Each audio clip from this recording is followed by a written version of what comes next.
Thanks for joining us on the program, everyone. Tonight on Beyond the Headlines, the people of Anambra State have spoken and they've handed Governor Chukwuma Charles Soludo a fresh 4-year mandate. INEC declared the APGA candidate winner after securing 422,664 votes, leaving the APC with 99,445 votes, Labour Party 10,576, and PDP trailing far behind with 1,401 votes. But beneath these numbers lies a much deeper story.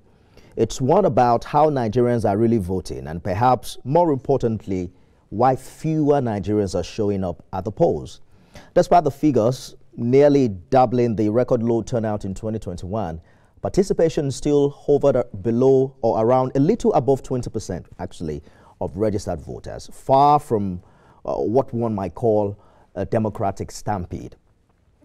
President Tinubu, in his congratulatory message, however, hailed Soludo's victory as an affirmation of visionary leadership while calling him Mr. Solution, a nod to his reformist drive. Yet many are asking, how visionary can the process be when vote trading, late poll openings and ballot secrecy violations still stain the electoral fabric? What does this also mean for Professor Okpito as chair of INEC? Joining me tonight is Bukola Idowu. He's team lead at Kimpact Development Initiative. His observers monitored Saturday's governorship election, tracking everything from Beaver's performance to voter turnout and security deployment across Anambra's 21 local government areas. Mr. Idowu, thank you for joining us on Beyond the Headlines. Many observers have called this a rather quiet and boring election. Was it quiet because things worked or because voters stayed away? What do you think? Well, thank you for having me. Well, I don't really know the aspect of boring, but it's actually a lot of work that was put into that election on Saturday. And then you have 4 major stakeholders put in a lot of work into it. Number 1, INEC. Number 2, the political parties. Number 3, the security agencies. And then number 4, the citizens themselves. But again, people can say it's boring because you don't see maybe the kind of competitiveness they expect. They couldn't find that. And in terms of, again, you also, it's also an election that was void, that was peaceful in the recent times, you know, compared to what you, historically, what has been happening in Anambra State in the past election. So, but this election was very peaceful compared to 2021, the last election. And again, you also look at the voter turnout, though not encouraging, but much more than what we have in 2021. 2021 had 10%, 10.3% of voter turnout. These have within the range of 21%. So you also look at, in terms of violence, it's something that was very, very minute when you ask me. So if you rate this election, it's an election that went well. Of course, there are 1 or 2 itches here and there, but it's not something significant that you can use to say the election was not that credible. And we're going to spotlight all of those issues shortly, but let's begin with voter turnout. Double of what we had in 2021. By the way, the voter turnout in 2021 was terribly low, perhaps attributed to security challenges at that time. But why do you think voter participation remains so low, even with what is now reported as better logistics and improved security in this election? So there are about 3 or 4 factors that we always be responsible for voter turnout in any election. And globally, that is the same. Is just the international standard everywhere. It's just the electoral. Theoretically everywhere. Number 1, you have to look at the security. Now, people don't want to vote or come out to vote and endanger their life. Wherever there is no electoral security guaranteed, then people stayed away. Now, look at the lowest voter turnout in any governorship election in Nigeria since we returned to democracy in 1999. Happened in Anambra, 2021. Voter turnout was 10.3. Now, what was responsible? A week to that election, you will recall IPOB and the secessionist agitators have released a statement that people should stay away from that election. Now, sit at home was on the high side in 2021. That was the election that even the parents of the adult staff, coppers, were withdrawing their children from participating in that election. People were leaving. I remember we going to Anambra to observe. Our families were calling us and saying, why must you go? The place is dangerous. So that insecurity, that level of insecurity made people to stay away. Now, 2025, the level of insecurity has been drastically reduced to nothing in Anambra. You can give that to them, to the security agency, whatever the president, whatever the security agency did in Anambra, in Southeast, specifically in Anambra, you have to give them their flowers. So, and that is responsible for what we saw. Now, the voter turnout now is within 21%, compared to 4 years ago, 10.3%. So you see that. Now, if you want more voter turnout in our election, we must provide an atmosphere where election security is being guaranteed. You know, void of voter intimidation, harassment, shooting, sporadic gunshots, ballot box snatching, and the rest. So when people know that they can come out and perform their duty, civic duty, in an atmosphere that is void of insecurity, voter turnout will increase. Number two, you have to look at the integrity of the umpire. When the integrity of the umpire are in doubt, people don't want to come and waste their time. So one of the things you have to look at is when the election umpire, we have to do everything possible to restore the integrity of that institution. After 2023, all the polls conducted shows the confidence people have in INEC nosedived. And I am happy that probably with the new leadership, they are picking up. So right, you have to look at that too. And it's interesting the way you have put it, especially confidence in INEC and what it means for future elections. Sadly, this is our national reality. In 2023, we had 27% voter turnout. Even though there are conversations as to perhaps it's high time we reviewed our voter register, perhaps the numbers there do not really reflect the number of people who we have, you know, who are really available to vote. And we're hoping that certain practical steps would have been taken, you know, to reverse this trend ahead of the next big one in 2027. But your preliminary findings here is also highlighting widespread vote trading and compromised ballot secrecy. Can you paint a picture of what you actually witnessed on Saturday? So, you see, when it comes to what we said in our statement around the violation of the ballot secrecy, you see, what we practice in Nigeria in terms of our voting is open secret ballots. Open in the sense that you open in the sense that you drop your ballot paper openly in the eyes of everybody. So people know that nothing else is entering that ballot box, or you are not dropping two or multiple ballot paper inside the box openly. Then the secret part of it is that the thumbprint is done in secret, and then you fold it. Nobody knows who you are voting for. So in Nigeria, we practice open secret ballot. However, what we witnessed in Anambra is that the secrecy of the ballot was violated because voters were allowed to show who they are voting for. Most especially, they showed that to party agents who in most cases, direct them to where they will go and collect their money. So, and that is not what should be.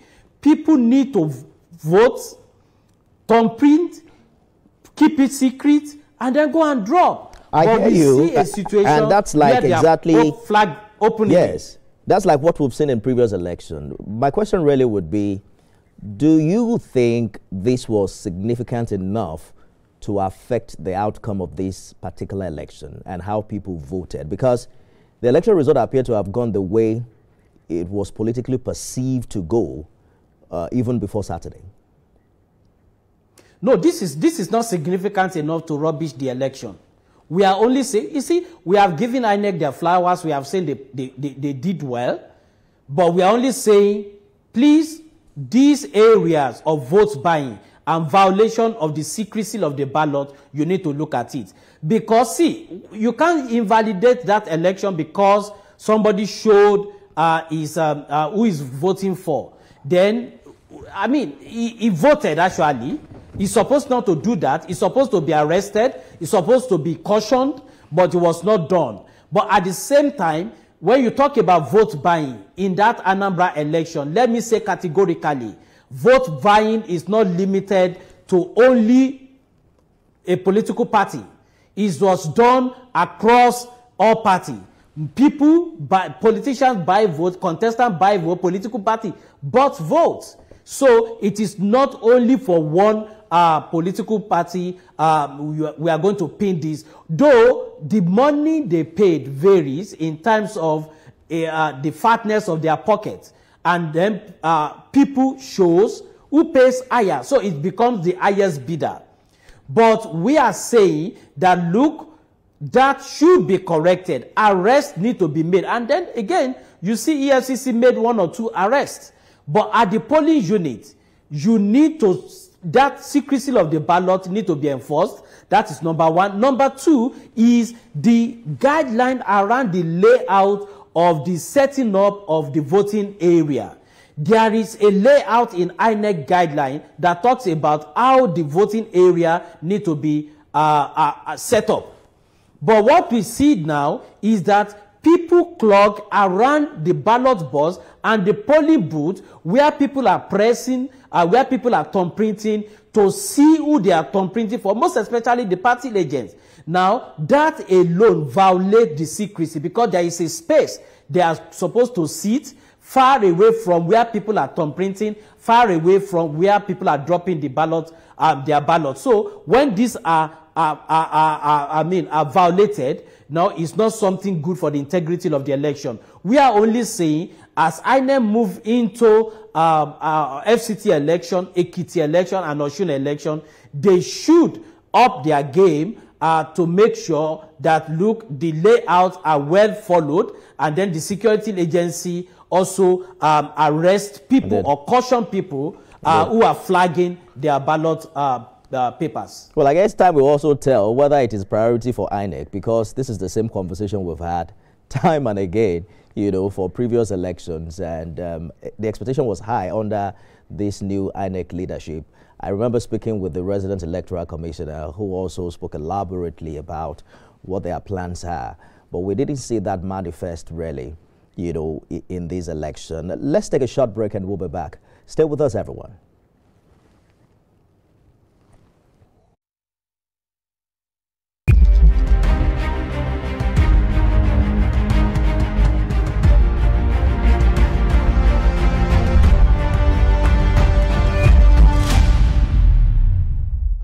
Bukola Idowu is team lead Kimpact Development Initiative observers in the just concluded Anambra election. He joins us live from our studio in Abuja. Thank you for staying the course on Beyond the Headlines. This election, Mr. Idowu, observers say lacked the spirited competition we see in previous ones. The opposition came out a little late, didn't show up as worthy contenders even during campaign.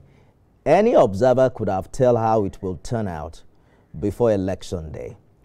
What do you think played out? Because you're looking at the results now. Governor Soludo's re-election came with a wide margin, approximately 73% of votes. I want to drag you to politics, and I know you probably don't do that, but what do you think play out? Did support, what appears like a federal support, play any significant role in how that election went on Saturday? Well, for me, I did not see any federal support. As a matter of fact, the party at the central, at the federal, is APC. The party that won that election is APGA. So I do not see the correlation in that. You have to look at that critically. And the party at the center also came second with like about 90-something thousand votes. So you have to look at that. But one of the things you also have to understand about election and then the voting pattern in any country.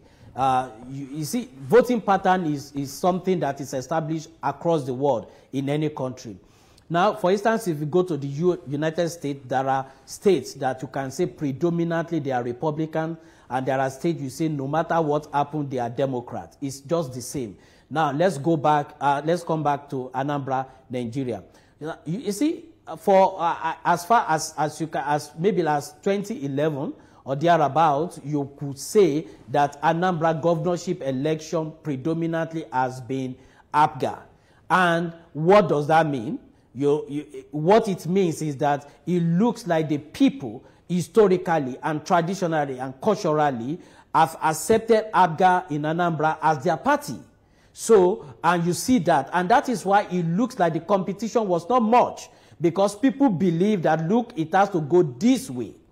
Then again, you also have to look at in terms of in terms of the senatorial districts at which the contestants are coming from. I think Soludo is from Anambra South, and he has spent 4 years. Traditionally, we have also seen the same dynamics play out in Ondo last election, where people feel like, okay, please complete your 4 years, and then we move to another senatorial district. So just complete your 8 years. Nobody wants to alter that. All these political permutation play a lot. So when you talk about federal might, maybe the federal have used the police to wish on a particular supporter, which we didn't see in that election. Then let's now leave politics aside. Let's look at preparation. One of the things we monitored in that election, which we are going to release our report any moment, is what we call the campaign finance tracking. So we try to track campaign finance of most of the 16 candidates that contested in that election, and to look at how they campaign, the nature of their campaign, where they spend their money. And it will tell you that that statistic shows that some political parties are not even serious contenders in that election. You can imagine somebody contesting an election and is spending 3 million. You can't see billboard anywhere. You can't see posters anywhere. You can't see a jingle on either on national TV or local TV or radio station. And they don't even have canvasser who is canvassing for them, I mean, door to door, no volunteer. So you find out that some of those people doesn't seem to be a serious contender. Number two that you also have to look at when it comes to this is the distribution of the party agents. You can't be contesting an election and not have party agents in all the polling units. And obviously, you find out that APGA had 99% party agents in all the polling units, and that tells you that they have party agents across in over 5,000 polling units. Now, what about the rest of the political party? Do they have party agents across? So it also boils down to seriousness of the contenders in any election. So actually, you can actually say out of the 16 political parties that contested that election, you can actually say 4 of them are actually serious contenders in that election. Right. And again, people shows. So that plays its part. You probably have to look deeper to understand the federal collaboration or federal support that is being reported. For instance, APGA traditionally has always supported the political party at the center. Traditionally, during election year, you saw Mr. President's visit to Anambra earlier in the year, if you even read the content of Mr. President's congratulatory message to the governor. But I'm going to leave you out of that details. I'll leave the politicians to decide how that play out. But let us talk about... It's actually possible. It's actually possible. Let us talk about see, what you make of... I really want to take you away from that because of our time so that we can touch on INEC's performance before we go. We've seen some sort of improvement in logistics, but nearly half of polling units on Saturday did not get materials in record time. Even though there's improvement, you know, from 28% in 2021.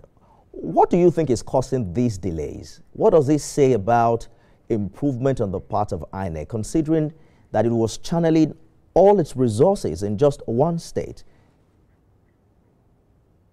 Well, I don't know. I don't know where you got that report from, that nearly half of the polling units. So when you say nearly half, you are talking about like close to 3,000 polling units did not get materials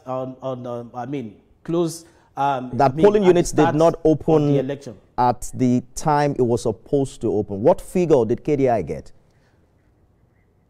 So I think what the figure we have that actually did not start election at the dot of 8:30. Did not start election at the dot of 8:30 is 40%. Okay, 40%. Just 40%, which means 60% started at the dot of 8:30. So, and again, you see, when you look at data, one of the things you have to look at is that there is arrival at the polling units, so that we don't miss that with commencement of election. Now, INEC officials are supposed to arrive at the polling unit at 7, and I can tell you at 7:30 now, and then set up and commence election at 8:30. But I can tell you that, of course, over 50% of them did not arrive at the polling unit. Maybe that is what you are quoting. It's possible. But in terms of commencement of that election, I think over 60%. All right. Let us work with that because you were on ground. 8:30. Do you consider that a pass mark for an off-cycle election? It is not a pass mark at all, because for off-cycle election, you should have 98% opening. And why am I saying that is that you have all the apparatus to assist you. As a matter of fact, people from headquarters in Abuja, INEC, moving to help in Anambra, people from neighboring states in INEC, moving to assist in Anambra, including their vehicle and their logistics. Then you have neighboring state security agencies to accompany there. Then they also have cars coming in from neighboring states. So what exactly happened that we cannot have achieved 98, even if we cannot achieve 100%? What exactly happened? We need to still begin to interrogate some of these things. And I think one of the things you also have to look at is that if you cannot get, election is about logistics. People don't know. And that is why, for me, I have claimed that, look, most times you don't even need a political scientist. You don't even need a lawyer to man INEC. You only need people who are strong, who have strength in logistics, you know, to handle election. Election is about logistics. What gets to where at what time is about election. The rest, even in terms of counting and tabulating of election, it takes little time. Oh. Now, but if you miss logistics, you have missed election. So we need to interrogate that, because they deploy 83 motorcycles, over 3,000 vehicles. All right. What happened that they cannot achieve 100%? We still need to interrogate that. Good place to leave it. All eyes on Professor Amokwito, and the magic is going to work to ensure that our polls not only open on time, but that voting kickstart at the exact time advertised for the election. For an off-cycle election, 60% is still not acceptable. Bukola Idowu is team lead at Kimpact Development Initiative. Thank you so much for talking to us on the program today. Thank you so much. Thank you for having me. That's our show today, everyone. You can watch it again at midnight and 6 a.m. tomorrow. I am Nifemi Oguntoye.